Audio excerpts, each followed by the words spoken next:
Hello, everyone, and thanks for joining. My name is Konstantin.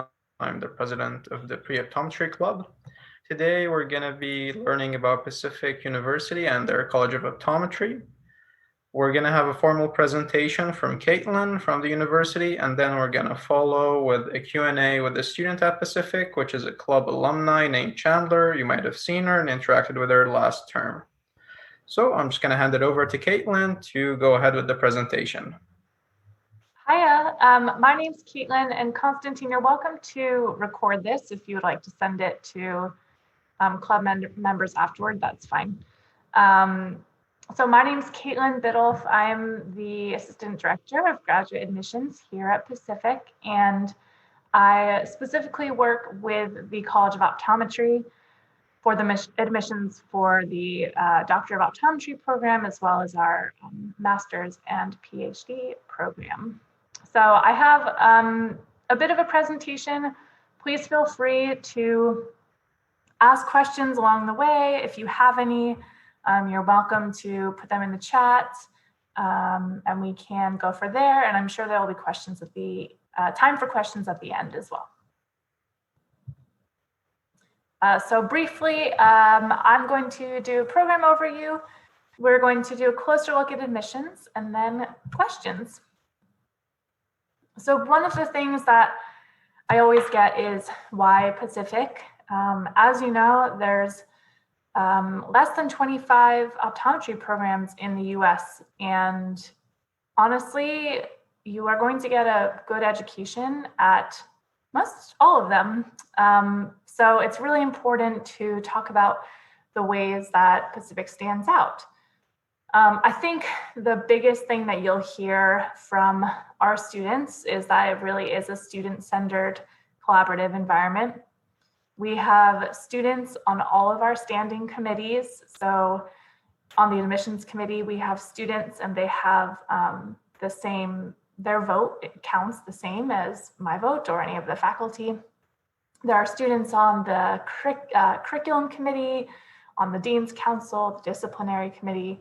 We even have a COVID task force now, and there's students on there. So it's really important for us to get student input in everything that we do, because at the end of the day, it's your program. So we want to make sure that your voices are heard. And we have a balanced curriculum. So we are one of the oldest optometry schools in the US. We're actually celebrating our 75th anniversary this year. So our curriculum is tried and tested.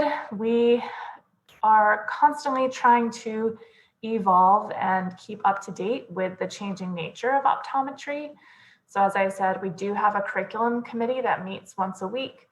There is a student on there, and they just keep trends of changes that might be happening in the field and how we can make sure our curriculum stays up to date. So an example of that, lasers are now the kind of up and coming tool used with optometrists. So we have a course on lasers now, started last year for the third year students. We also try to take students' input into the curriculum to make sure that they're learning things at the best time for them. We used to have a course that was only taught the first semester of the first year, but it was a subject that was tested on part one of the board exam, which is in March of your third year. So you had to go back all the way to the first year to review the material. Instead, from input with students, we've split that up. So now it's 3 little mini 1-credit courses every year, so that you're constantly staying engaged with the material and you don't have to go back all the way to first year to refresh. So there's just some of the ways that we're trying to always constantly evolve and improve. And our board pass rates are down at the bottom. So you can see the national board pass rates and then the pass rates for Pacific University students. We're really proud that our students consistently have really high board pass rates on all parts of the exam with an ultimate pass rate of 96.5%.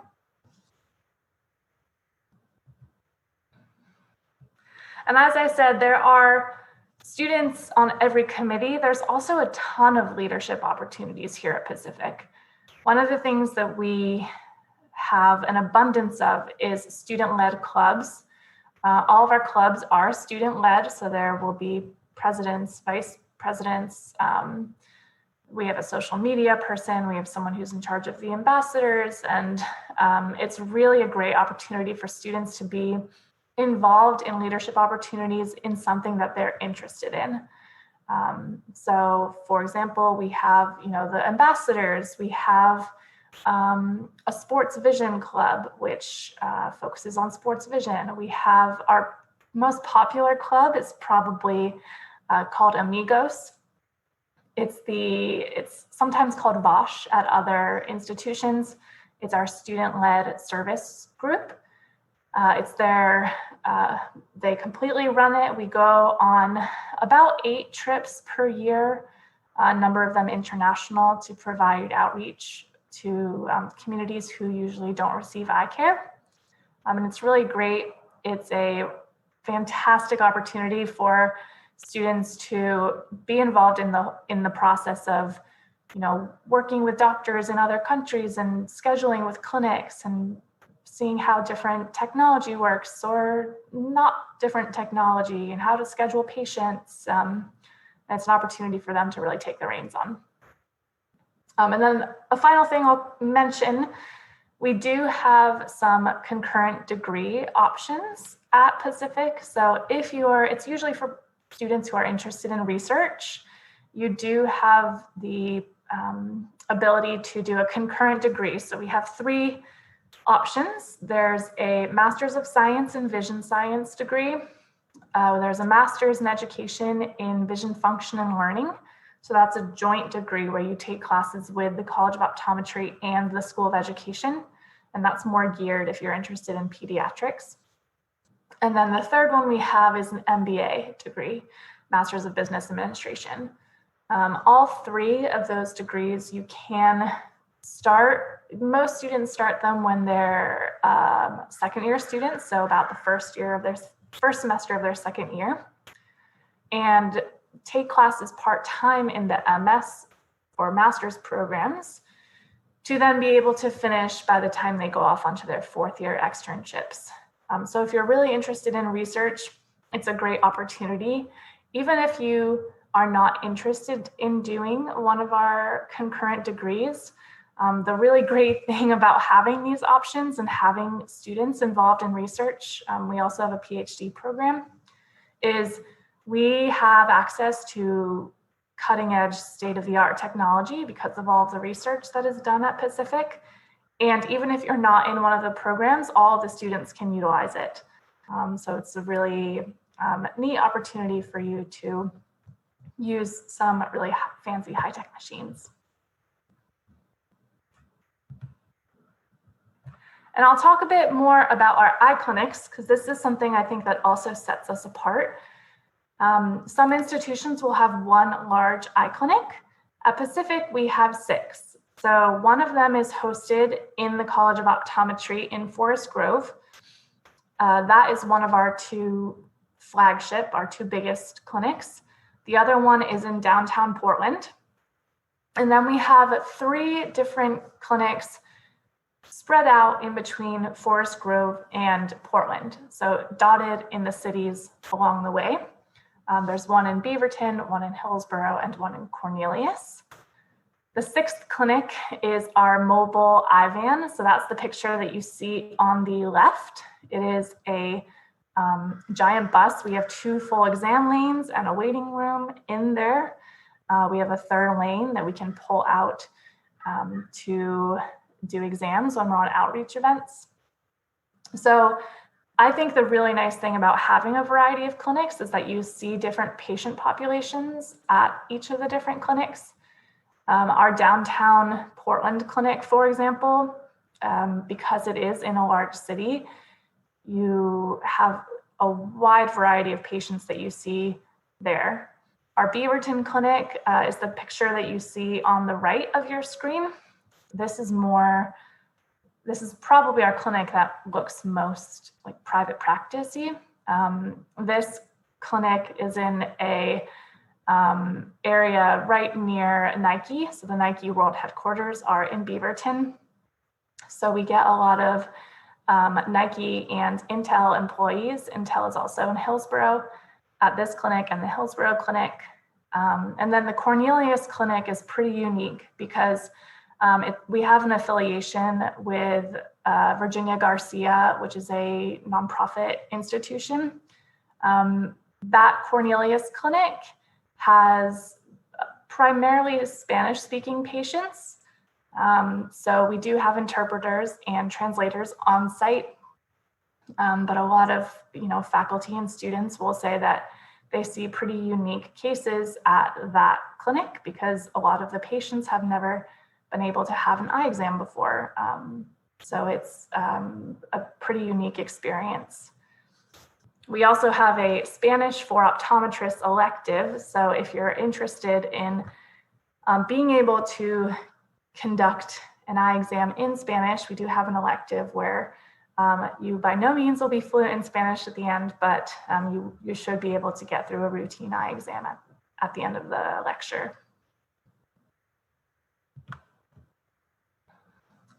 So the way that the clinic system works and the way how you'll see patients. In your first year, it's mostly seeing patients through community outreach events. So you're required to do 3 community outreach events per year. You're welcome to do more than that if you would like to. We have a wide variety of them, and there are a lot of them. So if you want to do more outreach, there's always spaces available for you to do so. We also screen all of the athletes at Pacific University. So our dean does a lot of those screenings, and he often will ask students, especially first-year students, if they want to help out. So that is something that you can get involved in. In second year, you continue to do outreach and you're in clinic monitoring and screening as well. Third year is when you have official clinic in your schedule. So there's 2 4-hour blocks that are put into your schedule every week. So you'll have 8 hours of clinic per week within those 5 clinics. So Forest Grove, Cornelius, Beaverton, Hillsborough, and Portland. You probably won't go to all 5 in your third year. You might go to all 5. You'll definitely go to a variety of them, so you won't always be at the same clinic. And then your fourth year is totally comprised of externships. So you're not actually taking any lecture courses at Pacific. You're doing 4 11 to 12 week externships. Throughout the US, we have sites in Canada, and then we have 2 other international sites, one in Germany and one in Japan. So you do have the option to do one of those rotations at the Forest Grove clinic, but then the other 3 will need to be somewhere else. And everything is done on a lottery system. So at Pacific, we don't assign clinics or rotations by class rank. It's done based on lottery. So we like to just try to give students an equal opportunity to receive their first choices. We have over 135 clinic sites, and our class size usually ranges between 92 and 95 every year. So there's plenty of opportunities to get your first and second choices. You're just not selecting them based on class rank. It is a lottery system.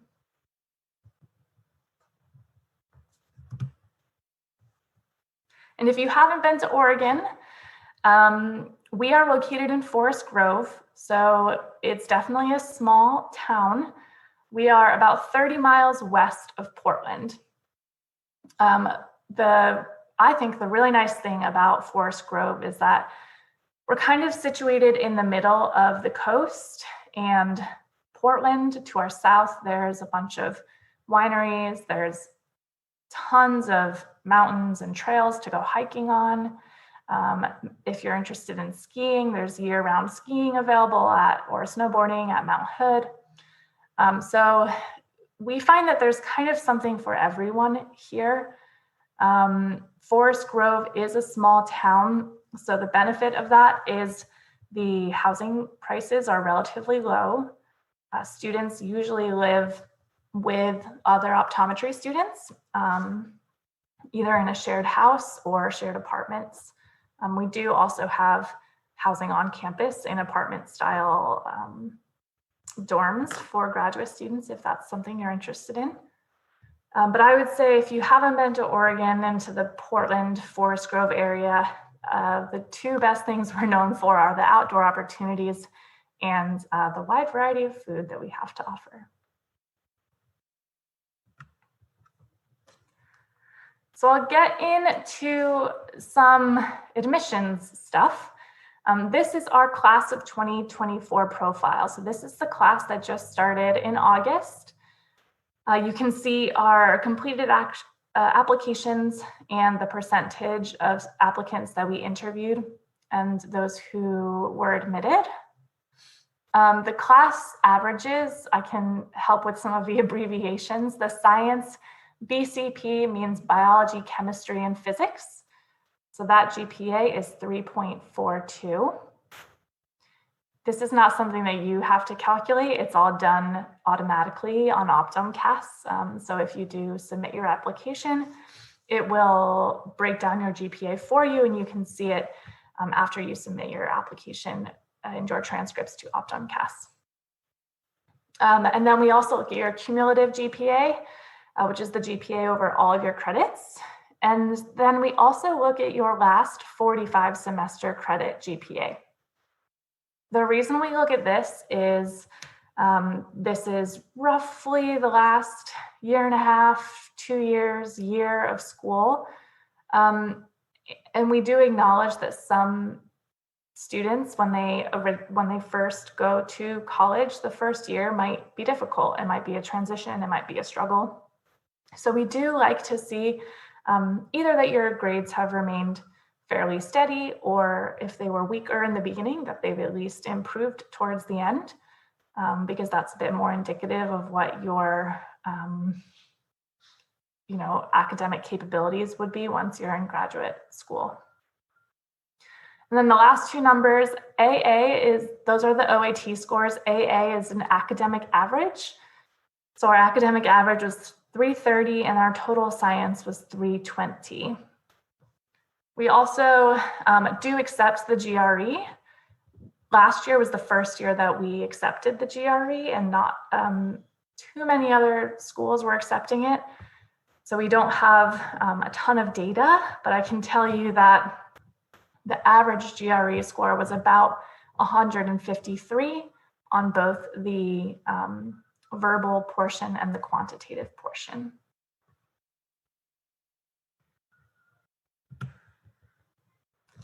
So I'll go into a closer look at admissions.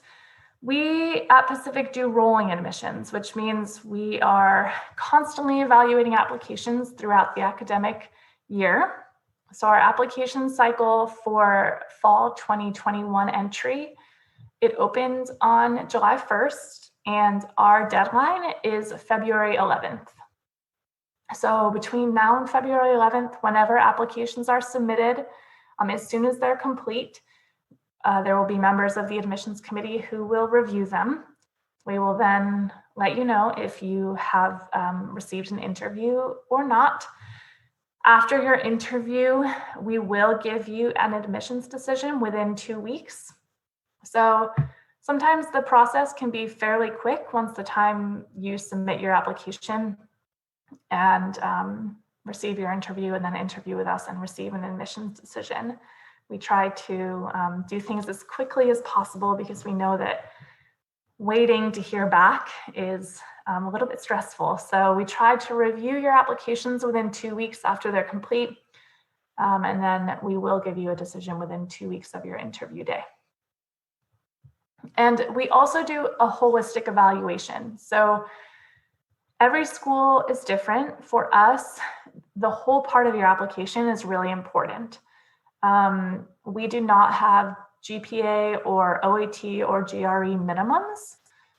We will evaluate everyone's application if it's complete. And we like to think that your application has like 3 pillars to it. So the first pillar would be your academics. So that's your GPA, your exam scores, and then those other GPAs, the last 45, and your BCP, which is bio, chem, and physics. The second pillar is your knowledge and interest in optometry. Often that can be reflected by your work or shadowing experience, any letters of recommendation that come from optometrists, your essays. So we like to see that you at least know a little bit about optometry, and it's something that you've thought about in terms of making it your career. One of the things that we really don't want to happen is for students to come in and start the program and then maybe realize that they don't want to be an optometrist, and then they've just wasted a little bit of time and money on their school. So I don't think you all are in that boat, because you're obviously in a pre-optometry club, and I'm sure you all know a ton about the profession. So we do like to see that, and I definitely recommend in your application adding that you were in the pre-optometry club. And then the last part of the last pillar that we look for is your communication. So we really do read your essays carefully. We look at your letters of recommendation to see how your reviewers feel about your either working style or learning style, depending on what their relationship with you was. And then that's where the interview also comes into play. At Pacific, our interview, and Chandler might speak about it later, we are not trying to trick you. We're not Google. We really just want to get to know you a bit better. So that's something to keep in mind if you do decide to apply and you interview with us. We really just want to get to know you better through that interview process. And at the same time, you are interviewing us a little bit. So please feel free to ask questions. The interviews are generally with one faculty member and one student. It will be at the same time. So you'll have one 1-hour interview with 2 members of the admissions committee. It's okay if it doesn't go the full hour. We just allot you that amount of time in case it does. Some interviews are significantly shorter, some go the full hour. That doesn't make a difference in our evaluation process. And our interview is a blind interview, which means the people who are interviewing you have not seen your OptumCast file. So they know nothing about you other than your name. If you are to come on campus for interview day, they would also see the city and state in the US, or they would see your province in Canada where you're from. That's all they know about you. So they haven't seen any parts of your application. At the moment, our interviews are being done virtually. So we interview from September to April. We usually do 2 interview days per month. The interviews are usually on Fridays. In non-pandemic times, the interviews are on campus. It's a full day on a Friday. You would observe a class. You have a tour of the iVan. There's lunch. There's a couple of presentations. You have your interview and a tour and a student panel. Now we're doing interview days on Zoom. So the days are a bit condensed because you don't have a class to observe, and you don't have a tour of the iVan, and there's not lunch and things like that. So it's usually about 4.5 hours on a Friday afternoon. Interviews days through December will be virtual. We haven't made a decision on what the interviews will look like in the spring semester. If we end up giving an on-campus option, I know especially for you in Canada, traveling is not going to happen right now. So we will absolutely keep that in mind and keep a virtual option for you all. So, we have a lot of Canadian students at Pacific. I believe there were 20 that started this year. So we're always happy to accommodate. And then for OptumCAS, one of the things I always like to highlight is that very towards the end of the application, there's the experiences section. In there, it asks for your employment, your extracurricular activities, any shadowing or optometric experience or volunteer experience. It's towards the end of the application, and sometimes applicants feel a little bit burnt out after filling out the application and don't fill out that section thoroughly. I strongly advise to fill out that section thoroughly. As I said, we do review applications holistically, and we use that section to try to just gauge an idea of what kind of things you might be interested in other than school and the things you write about in your essays. So please fill out that section thoroughly. We do want to understand your motivation and your understanding of the profession. And then prepare for the interview, especially now over Zoom. I know that you've been doing a lot or all of your coursework, I'm assuming, over Zoom. So you're probably used to it now. But in an interview format, sometimes it's strange talking to a computer. If it's something that you're feeling a little bit uncomfortable with, I just suggest you practice with a friend over Zoom and just get used to talking to a computer. We understand that you're not going to have like complete eye contact all the time, because half the time I don't even know where my camera is. So that's fine. But just prepare, be yourself. As I said, we are really not trying to trick you on interview day. So, our questions are fairly common. So maybe just prepare some information about you and your strengths and your knowledge of optometry. And then we will review your application when it's complete. That means your application is verified. It has the 2 required letters of recommendation. So we require 2 letters, one from an instructor and one from a non-relative optometrist. You're allowed to submit up to 4 letters in OptumCAS, and we will read however many you submit. So if you submit 2, great. If you submit 4, also great. And then OAT or GRE scores. We don't have a preference which exam you take. I would suggest, if you are looking at multiple optometry schools, just make sure that all of the schools that you're looking at do accept the GRE. More and more schools are accepting it, but just to be sure, you don't want to register for the GRE exam and find out that one of the schools you're looking at doesn't accept that exam. So finally, some application tips. Submit your application when it's a final product. It is okay if your letters of recommendation or your exam scores are not done yet. That's absolutely fine. What I mean by final product is your essays have been reviewed and proofread. You've answered all of our questions. Once you hit submit, you can't go back and edit your essays or any of your other contact information. Well, I think you can edit your contact information, but you can't edit any of the other answers to the questions. So just proofread everything before you submit it. Please contact me. I am here to help. Sometimes it's easier to get an answer from me, and hopefully you'll receive it quickly rather than trying to find something on the website. So please contact me if you have any questions. No question is too big or too small. And as I said, we close our application on the 11th of February. We do allow retakes of the OAT or GRE until April 1st. OptumCAS is on Eastern Standard Time, so for you it would be 10 p.m. on the 11th. So don't procrastinate.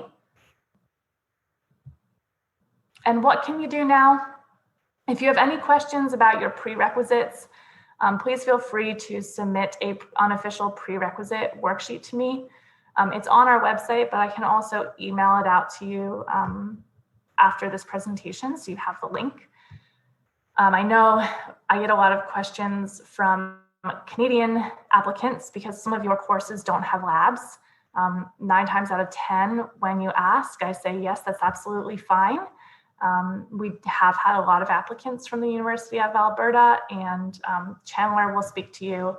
So if you do have a question about courses without labs or courses that you've taken as substitutes, you're welcome to just send me an email and I'll respond right away and let you know if it's okay. Observation hours are a little bit difficult now with COVID. If you have been trying to observe an optometrist and don't have the opportunity, it's okay. We are very understanding that we are currently in a pandemic and that offices are not letting students in. So we are certainly not going to penalize you if you don't have observation hours or work experience or shadowing hours. That's okay. If you can't get a letter of recommendation from an optometrist, send me an email. You can submit a letter from a current manager instead, or someone who knows you in a professional setting. So that can be a substitute, but just send me an email and I can make a note to know that that's the case. Contact student, you have Chandler. We have a whole bunch of students listed on our website as student ambassadors. So please feel free to reach out to students at any time. You can follow us on Instagram, and below are some websites. Opted.org and futureidoc.org are some really great websites for you to learn more about optometry and learn about the different programs as well. So this is my email address. It's caitlinb@pacificu.edu. Please feel free to contact me if you would like to set up a phone or a Zoom appointment with me as well. That is absolutely fine. Just send me an email and we can set up a good time to chat. But I have 12 minutes, so if you have any questions, just let me know.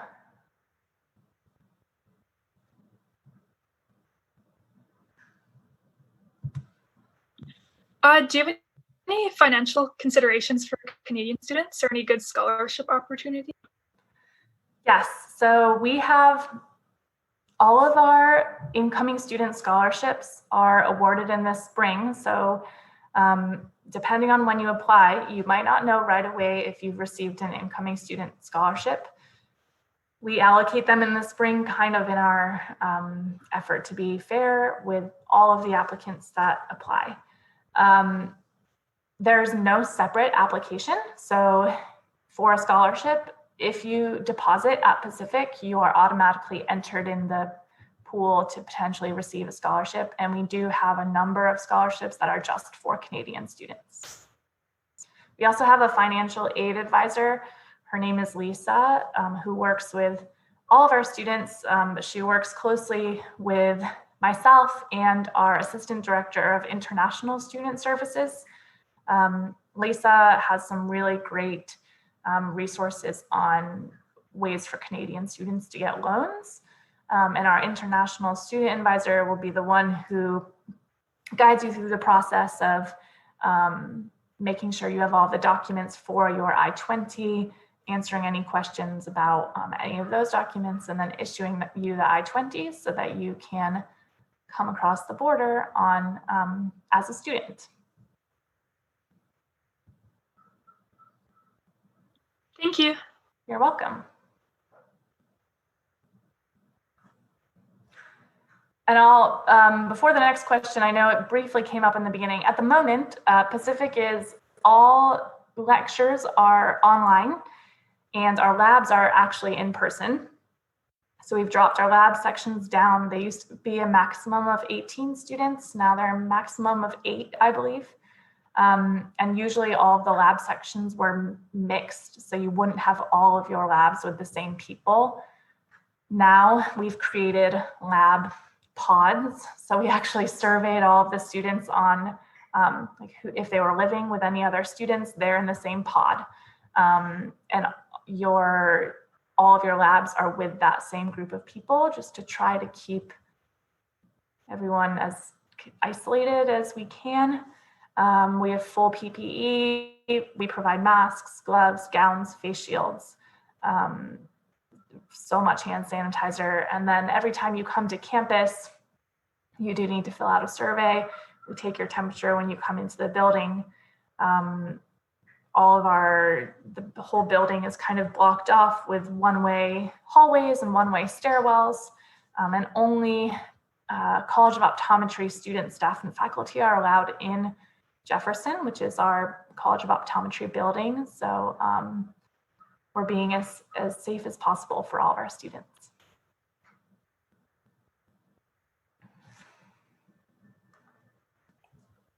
Just to follow up on that, how are students in their fourth year affected with the rotations in different clinics?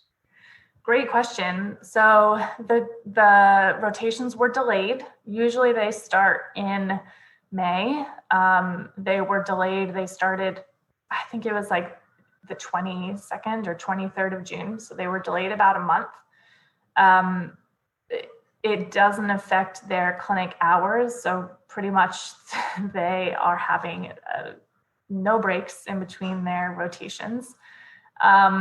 And while they were in that 1 month waiting period, they did a lot of sort of case study work with our clinic director and the faculty in the College of Optometry kind of put together a bunch of case studies for them to stay learning while they were waiting to go to their clinics. Most of the clinics took our students and stayed open. The only opportunities where students had to change were the international clinics. I know that they did not go to Germany and Japan.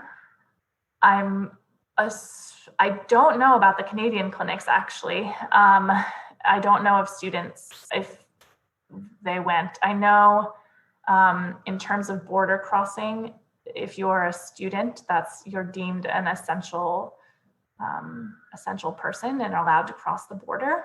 I'm not sure what that meant for the Canadian clinics, but our fourth year students are in their rotations, and I'm in touch with a couple of them and they're doing well. So it was a late start, and their board exams were pushed back. So they usually take part one of the boards in March. Those were pushed back to July, August, and September. So their board exams were unfortunately delayed, but they have now taken them. So it seems like things are fairly back on track. Great, thank you. Yeah.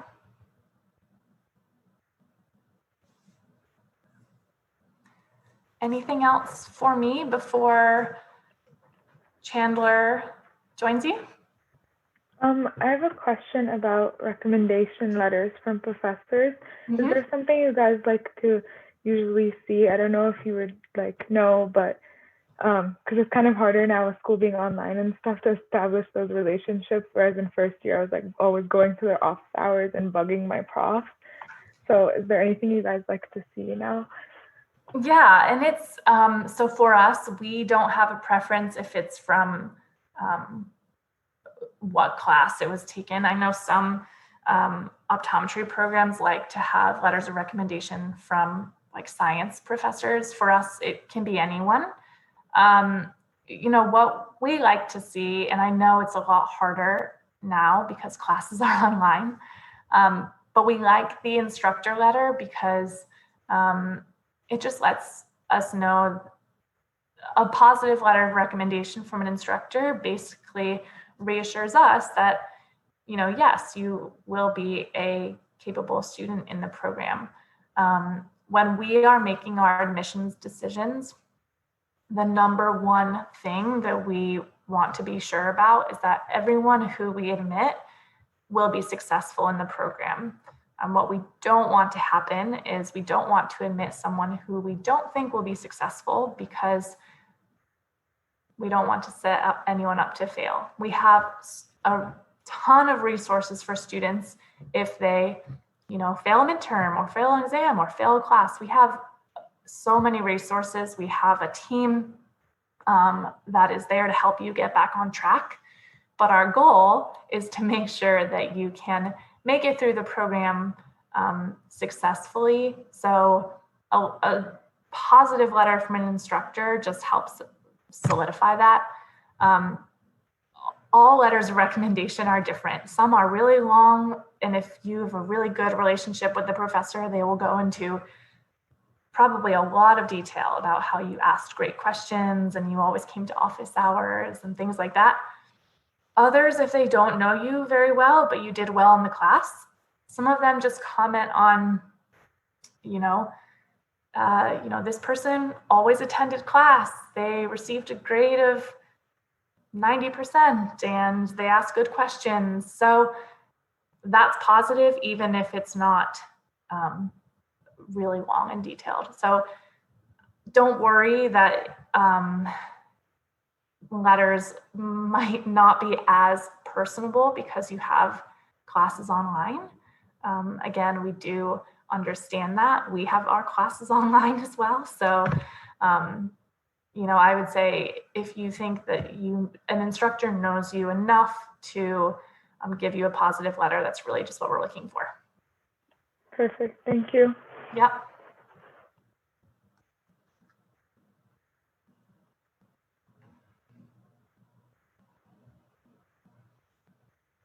Anything else I can help with?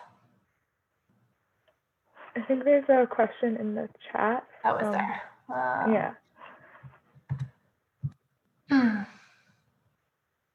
Is there anything specific that the letters of recommendations need to touch on? No, there is a rubric. So when you enter the names and email addresses of the people who are giving you the letters of recommendation, they will upload a letter, and then there's also a little rubric that they'll fill out. Really, we like to see positive letters. We like if you have worked with an OD and an OD gives you a letter, it's nice to hear about what your relationship was like with the OD, with patients in the clinic, how good your communication style was. But everyone's different, and you personally can't control what's in that letter because you most likely won't see it. So when you're thinking of people who might write letters of recommendation, I would just think about someone who would give you a positive letter and someone who knows you well enough to write, a little bit about you rather than maybe the percentage grade that you received in the class. But if that's all we have and it's positive, then that's great.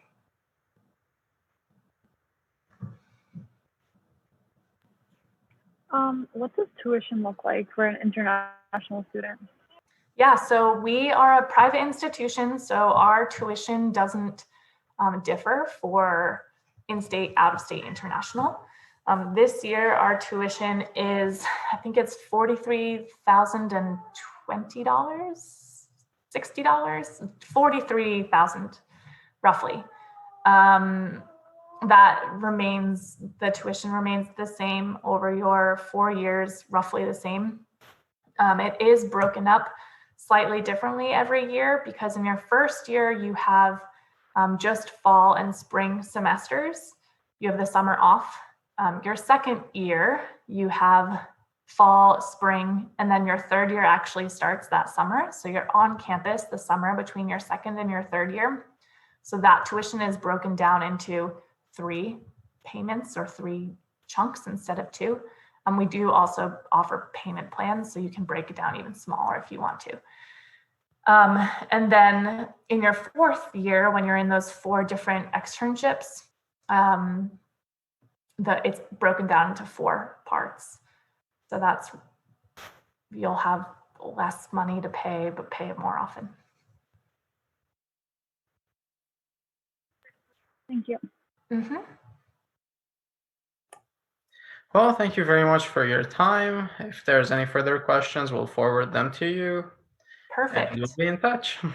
Thank you so much, and enjoy speaking with Chandler, and I will speak to you soon. It was really nice to meet you. Same here. Thank you. Take care. Thank you. Bye.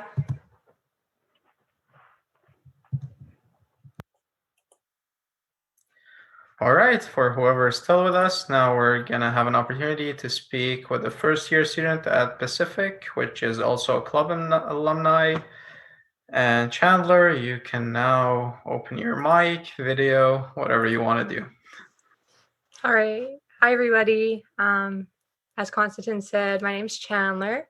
I'm a first-year student at Pacific University, and I'm here to answer any questions you might have. I can tell you anything you want to know. How's Forest Grove for a start?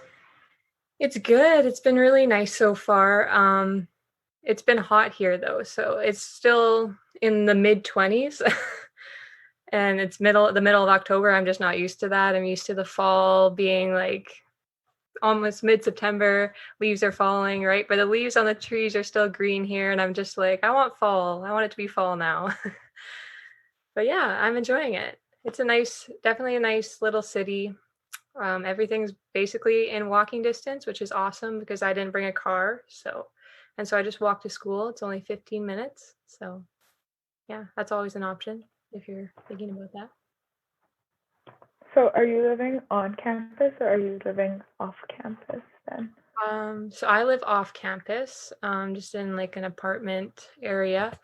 The residences at Pacific are mostly for the undergraduate students. So, but they gave us an option to actually live on campus this year, I think, because people are not being able to find as many places due to COVID, right? So I think it's still an option if you want to live on campus. It's also a little bit more expensive. So that's why I decided to not live on campus.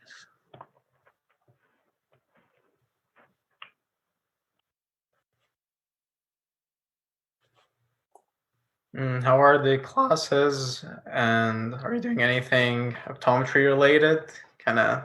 Did it go from 0 to 60 or not yet? A little bit. So classes are pretty good. I'm enjoying them a lot more than undergrad, to be honest, because everything's like now, okay, I'm studying for becoming an optometrist. So it's like, I'm just like grinding now. But we do have a procedures lab. It's a clinical procedures. It's a class and lab. So we learned all the entrance skills. So when you first go to your optometrist and you do like, is it like you read the letters? It's called visual acuity. So we got to learn what like 20/20 means exactly and how to like record it all. And we did like a cover test, with like that little paddle or occluder. So we learned the cover test, which is really cool because we get to know the background behind what it means when your eye moves and stuff like that. And so it's really cool going into that lab because it's like I'm in an exam lane and I'm like, I'm here, And next week we get to do slit lamps. So I'm really excited for that. And then the other thing is we just ordered our equipment. So in your first year, you have to order a bunch of equipment. So, and it's like you order equipment each year, but it's mostly all in the first year. So it's a big chunk of change for sure, especially in US dollars. So plan for that in your budgets if you're budgeting, which I would recommend. But I got really excited about that because we get I don't really know what the equipment is personally yet because I haven't learned about it, but I got to hold a couple of equipment, and so we ordered mine, and it'll be in mid-November. So I'm looking forward to that. Is that something specific to Pacific, or all first year students required to have their own equipment? Yeah, so all that's not specific to Pacific. That's all first year optometry students. So different schools, you'll be getting your equipment at different times. So I know Zeal, another former alumni, she ordered hers in the first week. So they already have it and they're working with it now, whereas I'll be working with it next semester. So yeah, this equipment is not just for you as a student. It goes with you through your career. So you want to make a good decision. There's about 3 brands that we got to choose from. So I'm pretty sure choosing any of them would be good, but you want to make sure you're choosing something that you want to be using throughout your career. And the one I chose has a lifetime warranty, so I'm like, should be good to go. What do you find like a regular day in your life is? Like how much time do you spend like studying? How much time do you spend in classes and lectures and the labs you guys do? Like, is it pretty packed? I would assume it is, but Kind of. So yeah, it pretty much is. They gave us, so the thing that's annoying, and at U of A, you pick your classes and then they put it in a nice schedule for you, right? And you see when your classes are. Is it still like that for with the COVID stuff? yeah. Do they give you your schedule? Hmm. Yeah, okay. So they don't do that here, and I don't know why. I'm like, that's just a simple thing. So I have to like put it in my own calendar and just like make it a weekly thing basically. And so you make your own schedule. So you don't have to do it at a certain time, which is nice because you can work around how you want to like learn, but it's also like tempting to, oh, I'll do it later, you know? So for myself, I just put it in like my phone calendar and I just have it all laid out for myself. And I try to get ahead as much as I can. But I also like keep track of other stuff that I'm doing, but this is kind of like I even put my lunch break in. I don't know if you can see. So this is kind of like I know that's not meant to scare you, but like this is just how I plan my day. So it's like I have my supper at the bottom and stuff like that. But yeah, usually it's about 2 to 3 classes per day, and then I have up to 4 labs a week or 5 labs. My roommate and I were calculating it. So the amount of classes that we have is equal to about 21 and a half credit hours. So if you compare that to a university schedule, that's about 7 to 8 classes. Does that make sense? So even though I'm taking 10 classes and like 6 of them have labs, it's not like I'm taking it every week at the same time. So one of my classes I take 4 times the semester. So it's a little bit different. And in our labs, one of my classes has 3 labs for the semester. So it's not like every single week. That makes sense. Mm-hmm. Yeah, so I would just Are recommend. you? Oh, sorry. Sorry, you can finish. Oh, I was just gonna say I'd recommend setting a schedule and keeping to it. That'll help you succeed. And also, I'm still learning. Like I'm still learning on how I need to study and when I need to study. So it's easy to get the classes done, but then it's like reviewing. Yeah, I have to make more time for that. So in undergrad, I didn't do that as much or like as consistently. I still reviewed, of course, but like there's a lot of content in some of these courses. I was gonna ask, how are you guys marked? Is it like exams, or is it more like they like watch you do stuff? Like, how are you guys graded? I guess. Okay. So it was kind of nice. So we had the first 3 weeks, there were no exams for classes. Then in the 4th week, it was called quiz week. So we had a quiz in like 4 different classes. And so it was just a like low stress way to see how the profs write questions. So they're only worth like 2% of your grade or something. So that was really nice to have. So we have this thing called ExamSoft. It's an online exam taker. So that's how we write our tests. And then we have to have a separate device off to the side logged into Zoom and face it on us on our computer to make sure that we're not cheating. So that's how they make sure about that. But most classes were just marked on midterms and quizzes and exams. For most classes, there's about 2 midterms, kind of like undergrad. And then for the labs, for the clinical procedures lab I was talking about, so for that one, there's kind of like a practical lab exam, I guess you could say. So they're called proficiencies. So there's 3 proficiencies this semester. And so they grade you on like how you're doing with your cover tests and like if you're entering everything in the computer right. So Yeah, so most things are, oh, and then other labs, there's just lab assignments. So it's pretty similar as undergrad. The only difference is you have to get above a 75% in the class as well as in the lab. And I think that's something new this year at Pacific. Before you could have like your lab bump your grade up, but now they're separate and you have to a pass is above 75. And they kind of have a curve sometimes. It's called the adjusted top score. So if someone doesn't get 100%, they'll mark like the highest mark will be like the 100%. But I'm pretty sure that doesn't happen too often. It's not like a huge shift. It might change your mark by 2%, I've heard. But yeah, so it's a little bit more like stressful. You got to get the high grades if you can. Did that answer your question? I kind of went on a rant. Yeah, it does. Thanks. And when did you write the OAT? And how long did you study for it? Okay. I wrote the OAT between my 3rd and 4th year. I wrote it in August, before 4th year. I studied most of the summer. So I also took an online spring course when I was studying for the OAT. I was like, oh, I'll study a bit for the course and a bit for the OAT at the same time. And I did that for a while. And then I focused more on the course toward when the course final was happening. And then I just went straight into just studying for the OAT. So I think I would say I'd studied a month, like hardcore, just OAT stuff. But before I was still studying. So about maybe, I don't know. I'm trying to think.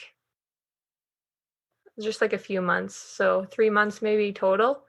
But in the book, it says that you should be studying like 3 or 4 months before, but you should be studying in small increments, like 3 hours a day, 5 days a week. And if that works for you, that's great. And I would definitely recommend doing that. But for me, I don't know. That's just not how I study. For myself, I like to like study for as long as I can until I can't. So some days I'd be studying for 5 hours, So I don't know. But it's smart to take breaks and stuff like that. Yeah. Any other questions about the OAT? If I can remember. I don't have a question about the OAT, but I have a question about like the application process. Because I know it can be like long and tedious. How did you find it, and do you have like any tips for it at all? For like your OptumCAS? Yeah. Okay. Yeah, it was pretty good if I remember. I would suggest getting your letter of recommendation people, because you need 2, I think, right? So I would suggest getting those ahead of time, or just like planting the seed and saying, hey, I'm applying for optometry school this fall or next year, or not even, I wouldn't do it a year in advance, but like a few months in advance before you even open your application, just to get in their head, because it would suck if you're ready to submit your application, but the letter is not ready yet, right? So yeah, keep in contact with your letter of recommendation person. And then if you want, you have to do a personal statement. And I think that's for most schools. And other schools have extra questions that you need to answer, but you won't know those till you start your application. But if you wanted to get a little bit ahead of the game, you can kind of write out, why do you want to become an optometrist? And what are your future goals? That's kind of a question that a lot of them ask.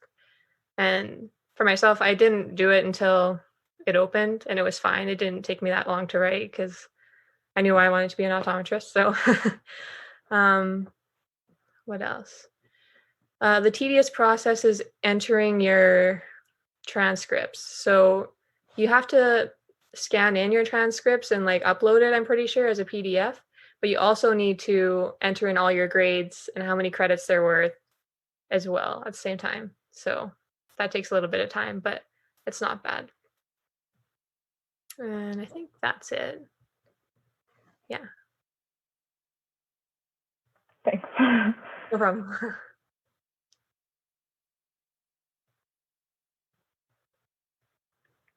I have another question. Sorry.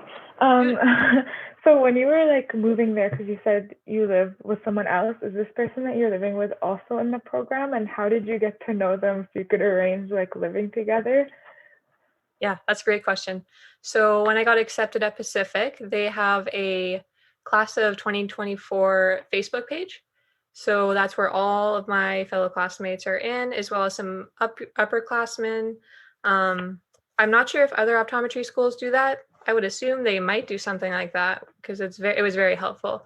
And so upperclassmen would post if they're selling their house or if they were looking for an extra roommate, things like that. And so I just met a group of girls through the Facebook group, never met them before, and it kind of all changed around. So there were initially 4 of us, then it went down to 3, and then we're looking for a place for the 3 of us, and then it just ended up being 2 of us at the end. And I don't know, it worked out really well. She's also from Calgary, so it's nice to have, and she's also in optometry. I don't know if I said that, but yeah, it's nice to have a fellow Canadian as a roommate because we kind of went through the whole tuition payment together, struggling through the conversion rate. So it's nice to have someone to relate to that too. But yeah, that's kind of how I found my roommate. It was definitely difficult though, trying to find a place to live when you're in Canada and you're trying to move somewhere that's like 1,600 kilometers away. It took a while because we started looking early, but all the places were like available in May or something, but we needed to be there in August. So they're like, just wait till August or end of July to look. And then it's like 2 weeks before we fly down and we still didn't have a secure place. So that was kind of stressful, but it all worked out in the end. Yeah, that sounds really stressful because like you can't get an apartment and put it on hold like 5 months before. So exactly, I wish. And then you don't want to pay extra rent if you don't need to, right? So yeah. So did you end up going like 2 weeks before school started and getting situated, or like a week before? No, it was about a week. Let me look. I want to be accurate. It was about a week before. Yeah. I was kind of lucky because I thought I had to quarantine when I got down here, but you don't have to, which is kind of bad. Probably why the COVID cases are so high here. They're not that high, but I don't know. It was nice because I didn't have to leave home at the beginning of August, So yeah, just a week in advance.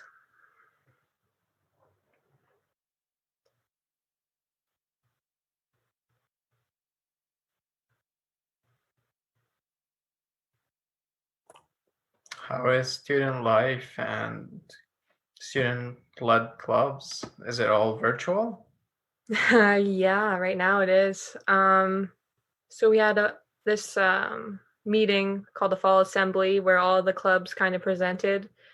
It sucked because usually they well, no, it didn't suck. Sorry, I shouldn't say that. It sucked because usually they have all these events that they do like on campus and it's so fun, but we had to do it on Zoom. So it was kind of like they're just going through their slideshow of all these clubs and they had so much information. So there are a lot of clubs though, but I don't know what they're doing right now. Mostly just Zoom stuff, I think. Yeah. As for my class, I don't know, probably 75% of my classmates, which is unfortunate. But we have this app called GroupMe. It's like that's where it's kind of like Facebook Messenger, I guess, where our whole class has like a group message, which is kind of cool. So we can talk about different things that we're all going through. So yeah, it's pretty good.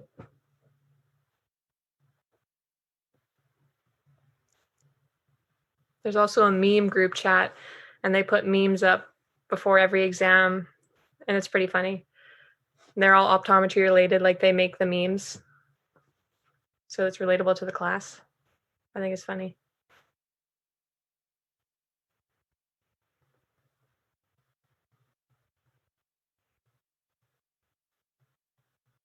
Any other questions?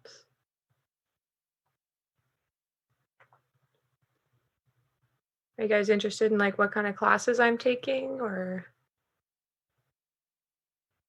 Yeah, no, yeah. Okay, I can just tell you if you Sure. want. So I have a basic science class, which is pretty simple because, well, not simple, but it's basically undergrad in a class. So you already know most of it, which is nice. I have optics, which is like physics, and it's not as bad as I was thinking. I don't like physics, but I'm doing well in optics. So if that gives you any hope, if you're not a physics person, you can do it. Then we also have a patient care course, a biomedical ethics course, an ocular anatomy course, which is tough. I wrote in a midterm for that this morning, and it was rough. And then I have neuroanatomy as well, which is also a little bit of a tougher course. Medical pharmacology, clinical procedures, practice management, and behavioral optometric science.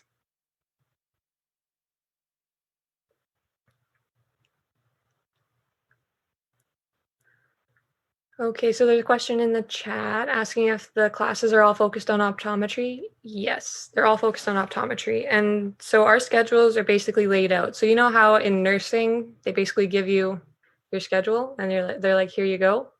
That's kind of like what it is for this. Everyone's in the same classes, but we all have different labs, just different lab sections. We don't have to take any filler credits in the first year. I think you have options in the second and third year that you can decide to take different credits. I don't know yet though, because I'm not there, but I'm pretty sure you can take like a contact lens course or I don't know. Don't quote me, but I think that's what you do. And then what is my degree focused on? Just optometry, I guess. Like becoming a doctor of optometry. That's what my degree is focused on. Does that answer your question, Tia? Perfect. Before you came, Caitlin was talking about concurrent degree options. Would you be interested in doing any of those? And like, if so, which one? Yeah, so there's the master's in vision science, I think, and then there's the master, you can get your MBA as well. The only reason I'm not interested in doing those is you still have to pay tuition. So there is the plus of having it 50% off if you take it concurrently. I don't know, did she tell you that?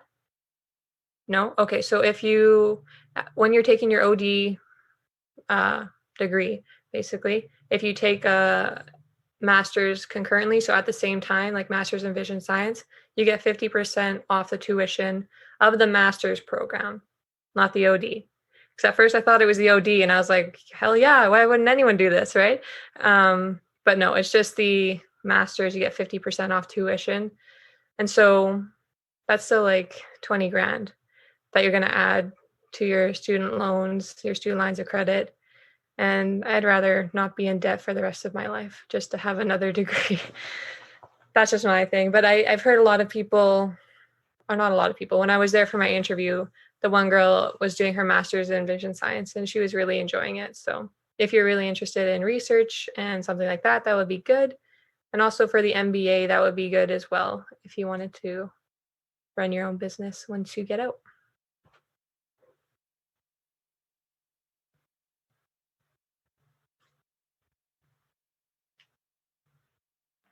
What other schools did you apply to? And like, did you get into other ones other than Pacific?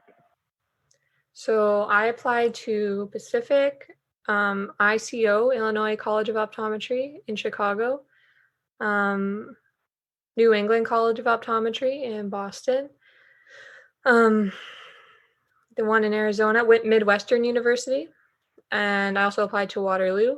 I got interviews at all the state schools, and I didn't at Waterloo, unfortunately, but I think it turned out for the better, but that's fine. So I booked Pacific as my first interview. It's the closest to Alberta, and I really liked the area because the weather's nice and it's not all the way on the other side, like not on the East Coast, still on the West Coast. So I booked my West Coast interviews about a month maybe later, I think. And once I got accepted to Pacific, I canceled them. So I didn't go through the application or the interview processes there.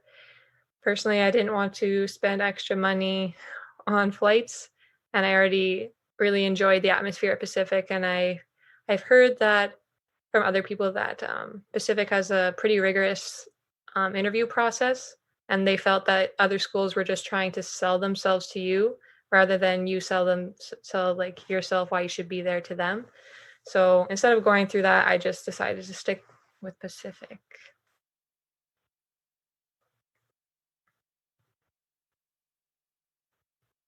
So yes, I graduated with a BSc in 2020, and it was just general science.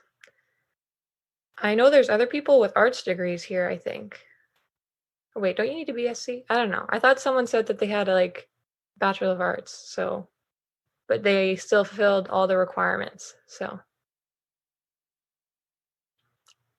At Pacific as well, you can do, you only need technically 3 years of your undergrad.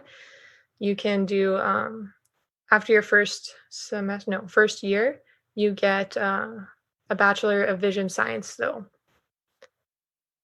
Does that make sense? So if you complete all your undergrad, the requirements in 3 years and you get accepted, you can come to Pacific without your degree. And then after your first year of optometry school, they'll award you a Bachelor of Vision Science degree. So that just kind of recognizes all that you did in undergrad. Is that just for Pacific, or other optometry schools do that too? There are a few other optometry schools that do that. I don't know off the top of my head. I did make a note of them though. And I think a previous alumni also did on one of her slides, but I can look for that for you. But I know New England College of Optometry in Boston also does that because Zeal is there right now. And she only has 3 years of undergrad. So that's definitely an option if you wanted to go that route. Do you find that the other students in your class have a finished degree or just have the 3 years? It's crazy. There's people in all different stages of life. There's people who are married, who are getting married, who have kids. There's people who are 20 years old who only did 3 years of undergrad. I think there's only a few people who did 3 years of undergrad. I don't think it's a popular occurrence. Yeah, I think most people have a degree. One of my classmates has a master's as well in education, I think. So, yeah. Wow, Yeah. thank you. Yeah, you're welcome.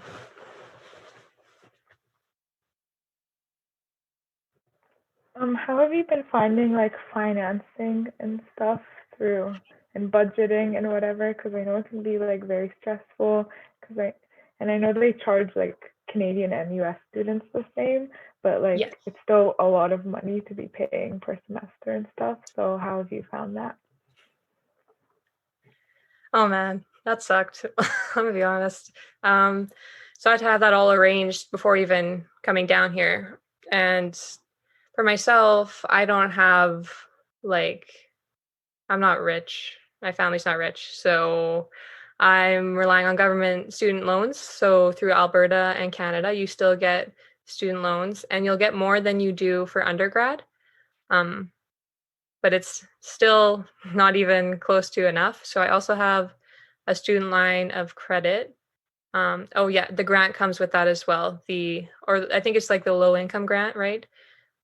Or there's some sort of grant that comes with your student loans. And I think it comes with, yes, I still get that. I think the government website says it's not open to graduate students, but I got it. So I'm like, okay. And then I have, you'll most likely need to get a student line of credit unless you have another source of income or a lot of savings, I guess.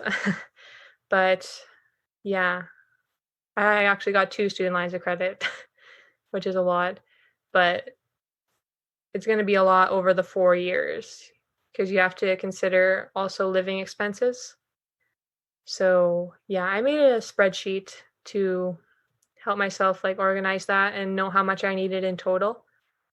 So yes, that's something you should definitely look into a few months prior to going to optometry school.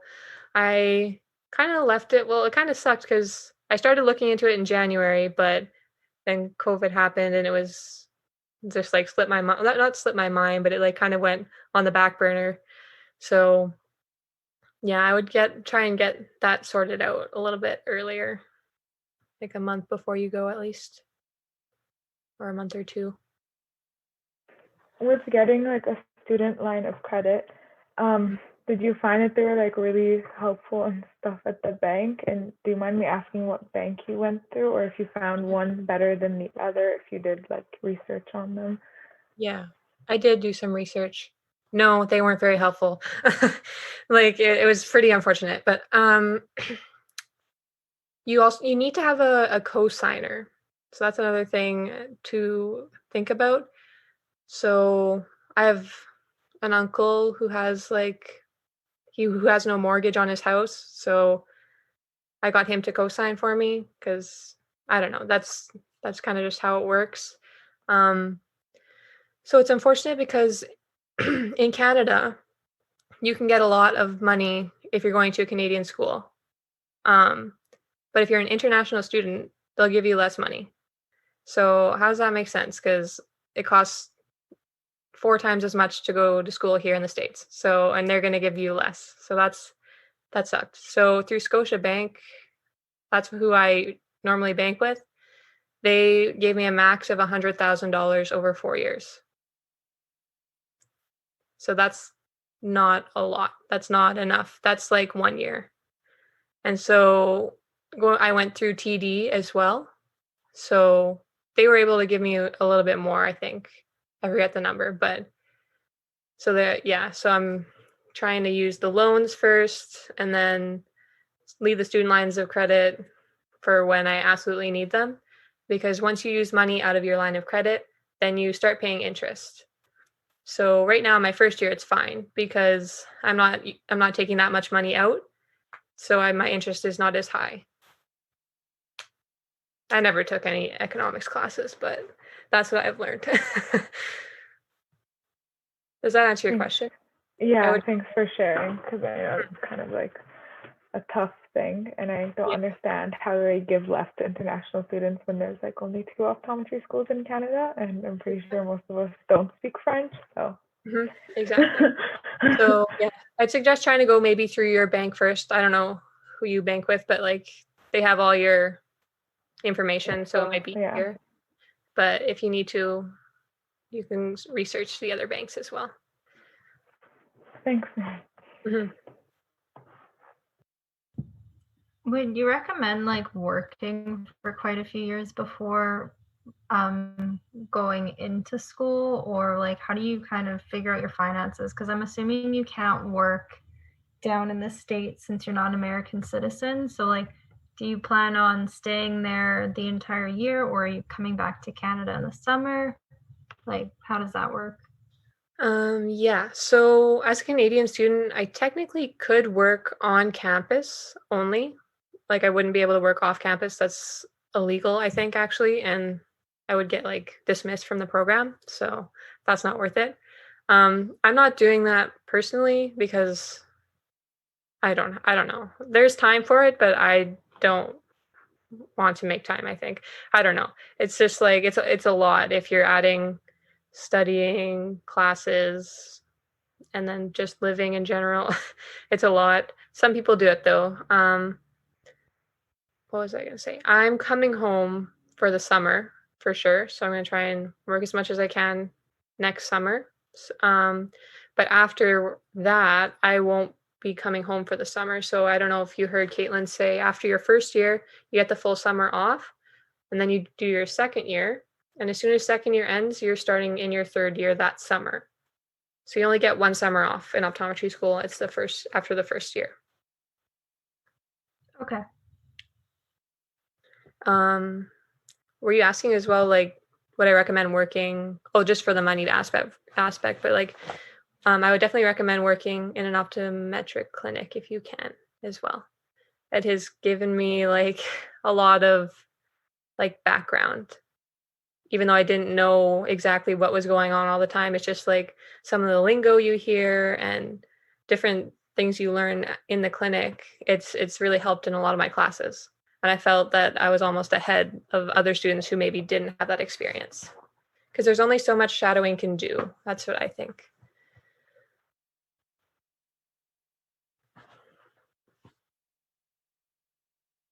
How many shadowing hours? Let me look here. I made a spreadsheet of my shadowing. I know there's some people who have like a crazy amount of shadowing hours, which is great. But I think you need at least 10 shadowing hours. And it's better to have more if you can.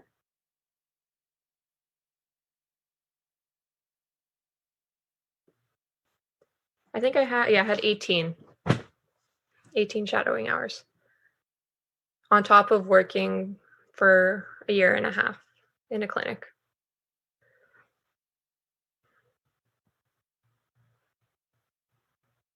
You're welcome.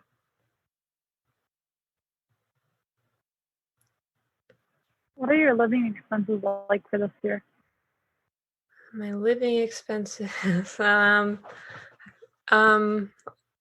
I think so. My rent is around, like, is that what you're asking? Like rent? Yeah. Okay. It's around, what is it? $550 a month, split, but like, and that's what I pay, and my roommate pays that too as well. I think that was the cheapest that we could find. And again, it's US dollars, so it's expensive. And then I don't know. When I came down here, my aunt came with me, and she like loaded my fridge up with food, so I haven't had to pay very much for groceries for a while. So I'm not really sure. Sorry, that doesn't really help, but that's all I got. Oh, that's good. Thanks.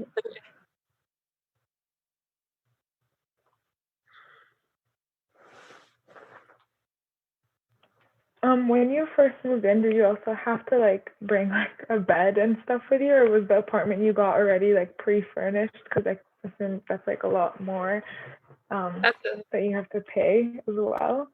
Yes. Yeah, that's a great question. No, my apartment wasn't furnished. So we took about 3 trips to IKEA, I think. IKEA, I think here.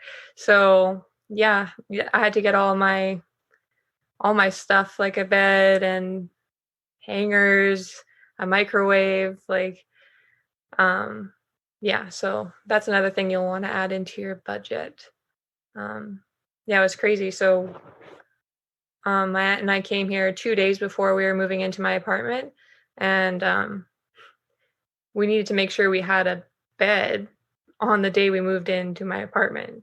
So we bought it literally the day before. So it was pretty, yeah, that's something you want to think about.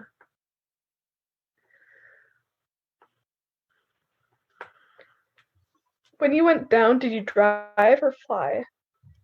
So I flew. I didn't bring my car with me because my sister and I share a car in Canada. And yeah, so I flew down with my aunt as well. If I could, it probably would have been better to drive, because then I could have brought stuff from home, you know? I could have paid for like, I could have like rented a U-Haul or something, and brought like a bed and stuff. And so I wouldn't have to pay for that down here in US dollars again. But yeah, maybe in future years when COVID's not a thing, hopefully, I'll be able to drive. Okay. So then in the summer, like what will you do with all your furniture? Yeah, I don't know. Good question. Hopefully I'll be able to like drive it back in like a U-Haul. I don't know. That's my plan. I'm like, do I have to take my whole bed apart or what? So I'll let you know once I know. Okay. Thank you. It's also nice to fly though, because it's only a 4-hour trip here to Oregon, Portland, but there's no direct flight, which sucks. So you either have to go through Calgary, Vancouver, or Seattle, but it's not bad.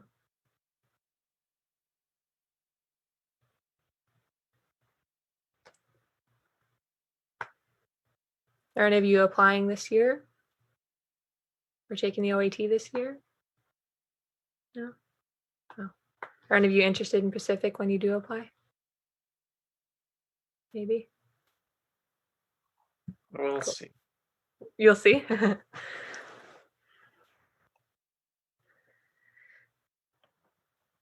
When you were doing your letters of reference, how did you choose like what prof to go with? Like, how did you establish a good relationship with a professor? Because I feel like it's pretty hard to kind of decide which one to go with. Yeah, especially during COVID. I did my first 2 years of undergrad at MacEwan. So it was a smaller school, which is nice. And your professor like recognized you and knew you. So like I chose a prof that going down the stairs, she'd be like, hi, like she knew me. And so like she knew how I did, and I did fairly well in the class too. So that's who I chose. But I don't know, if there's a prof you go to office hours a lot, I don't know. I feel like it's better if you have a connection with them. So yeah, maybe if you're doing well in the course, just drop in at their office hours every now and then, be like, get them to know you a little bit more, and then the reference letter might be better. I don't know. Thank you. Mm-hmm.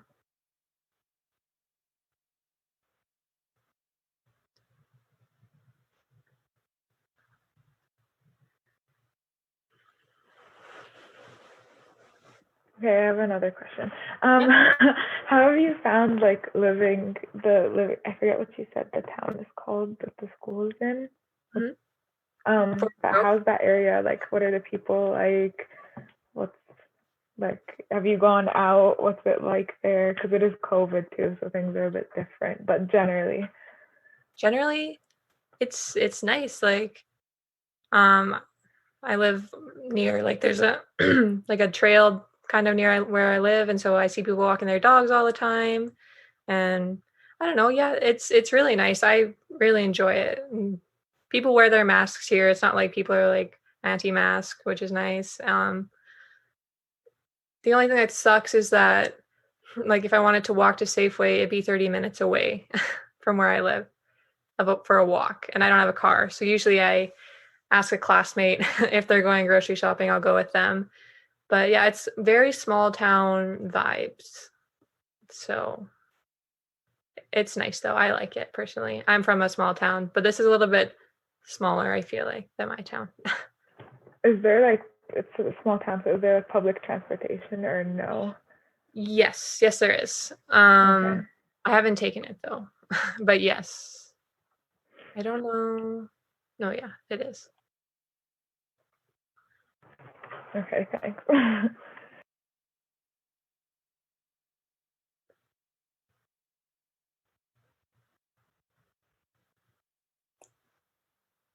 Well, any final questions?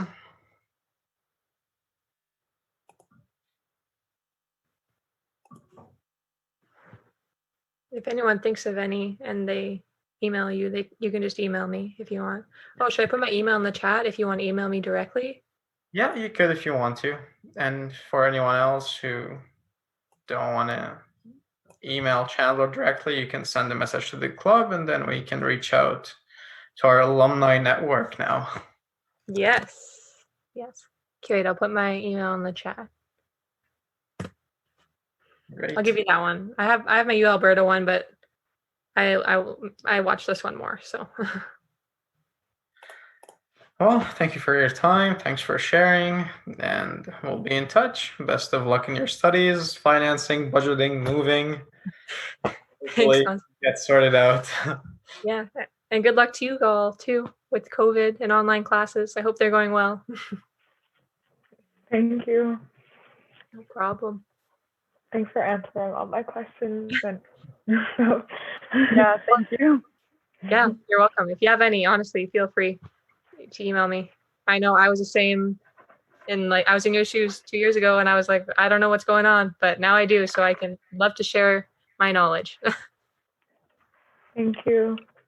You're welcome. Have a good night. It's